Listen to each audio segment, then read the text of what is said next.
पर धमकियां देने की दुकान खोल ली है। अगर किसी को ये धमकी लगती है तो उसे लगना चाहिए। क्या करेंगे बुलडोजर का? आत्मरक्षा। प्राण अगर जाते हो चले जाएं, पर सनातन की चर्चा, घर घर राम पहुंचाने की चर्चा नहीं हम छोड़ेंगे। आप इस तरह की बातें करेंगे, भाला की बात करेंगे, बंदूक की बात करेंगे, गोली की बात करेंगे तो धमकी मिलेगी, नफरत पैदा होती है, दीवारें खड़ी होती है। उनके मंचों से मारने काटने की बात होती तब नहीं। राम, धैर्य, भाषा पर नियंत्रण, ये सब। लेकिन कब तक धैर्य, कब तक संयम? राम की यात्रा पर कब तक पत्थर सहेंगे? पालघर के संतों को बर्बरता के साथ मारा जाता है, कब तक सहेंगे? रामचरितमानस की प्रतियां जलाई जाती हैं, कब तक सहेंगे? संतों को पाखंडी इस देश में बताया जाता है, कब तक धैर्य और संयम रखें? एक दिन भगवान का भी धैर्य खो गया था और उन्होंने भी बाण मार करके समुद्र को सुखा दिया था और रावण का दमन कर दिया था। हम कब तक धैर्य? ये भोले भाले लोग, ये भोले भाले सनातनी कब तक ये धैर्य सहेंगे? और एक बात हम आपकी अदालत में बोल देते हैं, सनातन के लिए अगर हमारे प्राण जाते हो और अगर लोगों की दृष्टि में हम असंयमित हैं तो हमें बने रहने दीजिए।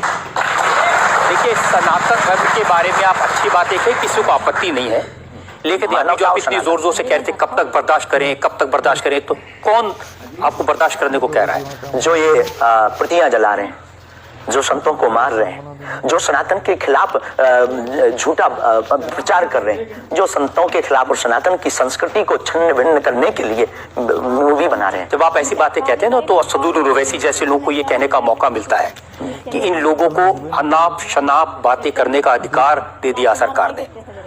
उनको लगता है कि इस तरह की बातें करते हैं उससे समाज में नफरत पैदा होती है, दीवारें खड़ी होती है। उनके मंचों से मारने काटने की बात होती तब नहीं। अक्षरधाम में 40 हिंदुओं को मारा जाता तब नहीं है। उनके खुले मंच पर धर्म परिवर्तन करवाया जाता है तब कुछ नहीं होता। उनके खुले मंच पर संतों को, कितने संतों की हम आपको वीडियो क्लिप ना दिखा दें, उनके खिलाफ टिप्पणी की, गाली बकी गई, यहाँ तक कि हमको भी रोज 500 गालियां आज दी जाए। तो क्या ये सही है? जब आप इस तरह की बातें करते हैं ना तो फिर सवाल ये उठता है कि आपकी सुरक्षा के लिए टैक्स पेयर क्यों पैसा दे, जनता क्यों पैसा दे? आप इस तरह की बातें करेंगे, भाला की बात करेंगे, बंदूक की बात करेंगे, गोली की बात करेंगे तो धमकी मिलेगी।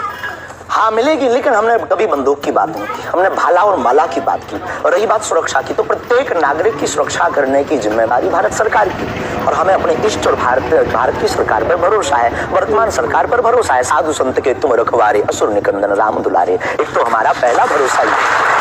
हमारे इष्ट हमारे हनुमान जी है और हमारा ये धमकी नहीं है। और बार बार मरना नहीं, एक बार बचना नहीं, तो डरना किस बात का? तो जब तक जिएंगे, प्राण अगर जाते हो चले जाएं, पर सनातन की चर्चा और घर घर राम पहुंचाने की चर्चा नहीं हम छोड़ेंगे। वो 50 उपाय कोई करे, कोई ना कोई डर तो है। खरीदने वाला हूं, हिंदुओं एक हो जाओ, पत्थर मारने वालों पर बुलडोजर चलाओ, ये भी हमारा अहिंसात्मक बयान है, पूर्ण अहिंसात्मक। बुलडोजर कब से अहिंसात्मक हो गया? वाह, ये कुआं खोदने के भी तो काम आता है। तो हमने कहा कि अगर राम की यात्रा पर कोई पत्थर फेंकेगा तो बचाने के लिए भाई बुलडोजर खरीदो, और अगर किसी को अपनी शरीर की दिक्कत है या किसी को अपने पंथ को दिक्कत है वो क्रेन खरीद ले, हमें क्या दिक्कत है? हम कोई रोक नहीं रहे, लेकिन अभी हमारे पास इतना रुपया नहीं आया कि हम बुलडोजर लें, और अगर आप लोग सहयोग करेंगे तो हम रख लें। देखिए,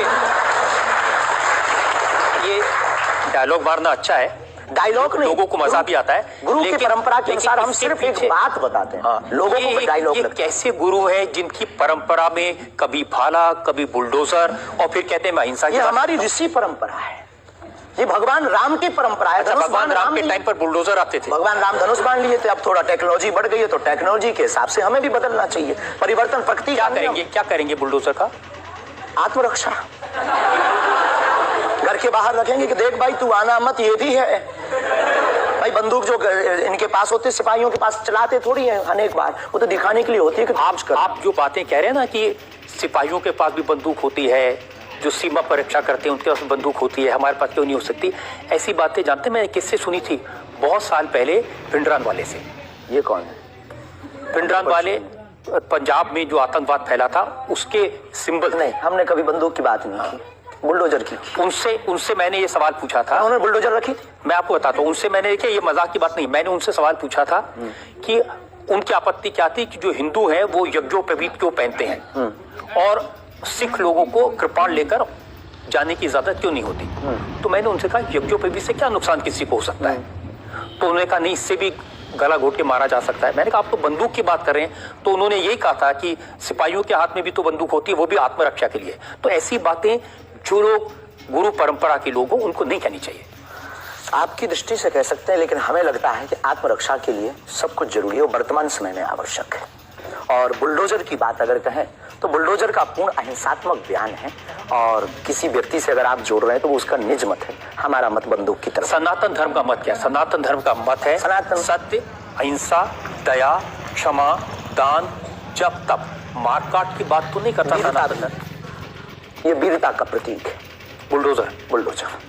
ऐसा लगता है कि जैसे आपने सनातन धर्म के नाम पर धमकियां देने की दुकान खोल ली है। अगर किसी को यह धमकी लगती है तो उसे लगना चाहिए, क्योंकि प्रत्येक भारतीय नागरिक को बोलने का अधिकार है, और हमें भी बोलने का अधिकार है सनातन के लिए, क्योंकि हमारा जन्म सनातन के लिए हुआ, हमारा जीवन सनातन के लिए है, और हम मरेंगे भी सनातन। बोलने पर आपत्ति नहीं है, हम धमकी देने पर आपत्ति है। हम धमकी नहीं देते, हम सिर्फ ये कहते हैं कायदे में रहो तो फायदे में रहो। ये भारत राम